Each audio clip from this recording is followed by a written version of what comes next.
ದ್ರೋಹಿ ಅಪ್ಪ.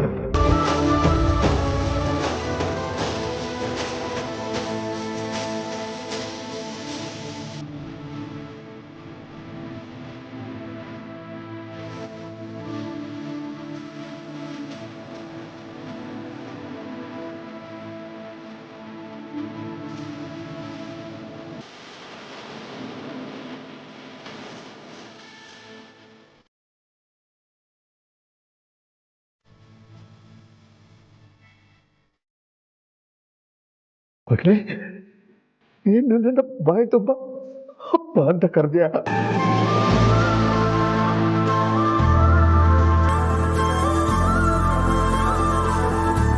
ಹೌದಪ್ಪ, ಇಷ್ಟು ದಿನ ನಿಮ್ಮನ್ನ ವಿಲನ್ ಥರ ನೋಡ್ತಾ ಇದ್ದೆ. ಆದರೆ ನೀವು ವಿಲನ್ ಅಲ್ಲ,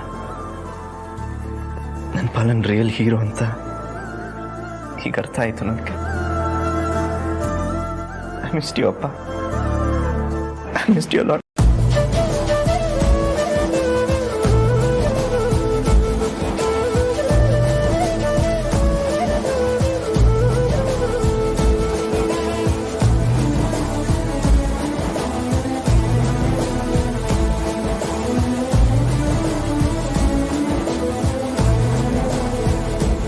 ನಿಜವಾಗ್ಲೂ ನನ್ನ ಮಗನೇನ?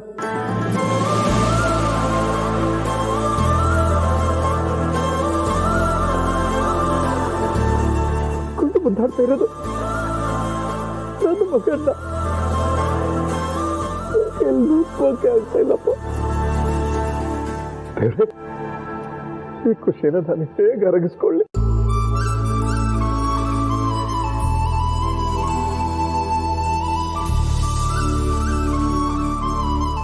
ಚಿಕ್ಕ ವಯಸ್ಸಲ್ಲಿ ನೀವು ಮಾಡಿದೆ ದೊಡ್ಡ ಅಪರಾಧ, ದ್ರೋಹ ಅಂತ ಅಂದ್ಕೊಂಡು ನಿಮ್ಮಲ್ಲಿ ದ್ವೇಷ ಬೆಳೆಸ್ಕೊಂಡು ದೂರ ಇದ್ದೆ.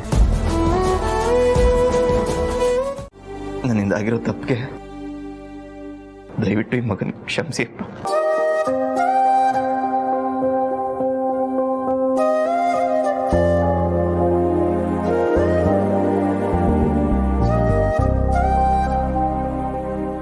ನೀನು ಕಾಲಿಗೆ ಬಿದ್ದರೆ ಒಳ್ಳೇದಾಗ್ಲಿ ಅಂತ ಆಶೀರ್ವಾದ ಮಾಡ್ತೀನಿ ಹೊರತು ನೀನು ತಪ್ಪು ಮಾಡಿದ್ಯಾ ಅಂತಲ್ಲ. ನನ್ನ ಮಗ ಯಾವತ್ತೂ ತಪ್ಪು ಮಾಡಲ್ಲ.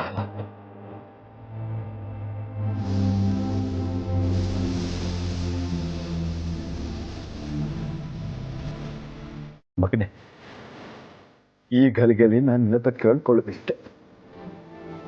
ಇನ್ಮೇಲೆ ನನ್ನಿಂದ ಯಾವತ್ತೂ ದೂರ ಹೋಗ್ಬೇಡ.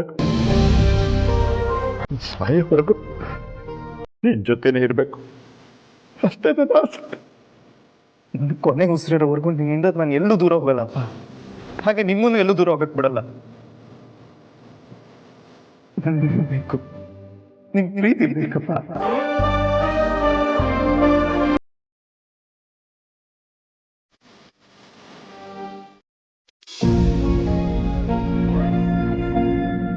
ಅಮ್ಮ ದೀಪ, ಸೊಸೆ ಅಂದ್ರೆ ನೀನು ಆಗಿರ್ಬೇಕಮ್ಮ. ಇಷ್ಟು ವರ್ಷ ಆಗದೆ ಇರೋದನ್ನ ಇವತ್ತು ನೀನು ಮಾಡಿ ತೋರಿಸ್ದೆ. ನಿನ್ನೆ ಉಪಕರಣ ನಾನು ಈ ಜನ್ಮದಲ್ಲಿ ಮರೆಯಲ್ಲಮ್ಮ.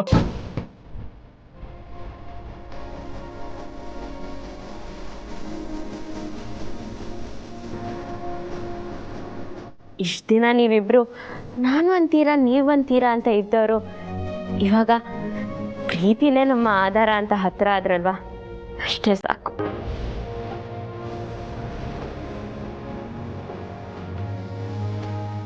ನೋಡಿದೆ ನಮ್ಮ ಸೌಂದರ್ಯ,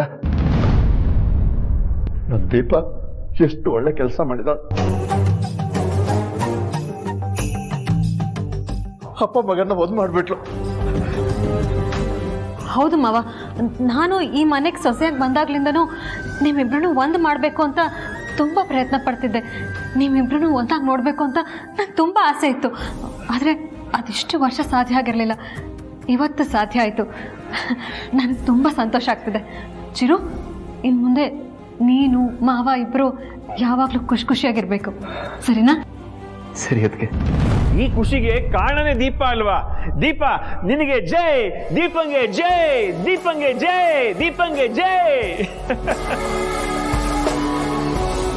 ನೋಡಮ್ಮ ದೀಪ, ಯಾರು ಏನೇ ಅನ್ಕೊಳ್ಳಿ, ಯಾರು ಎಷ್ಟೇ ಉರ್ಕೊಳ್ಳಿ, ನೀನು ಮಾತ್ರ ಈ ಥರ ಒಳ್ಳೆ ಕೆಲಸ ಮಾಡೋದನ್ನ ಬಿಡಬೇಡ.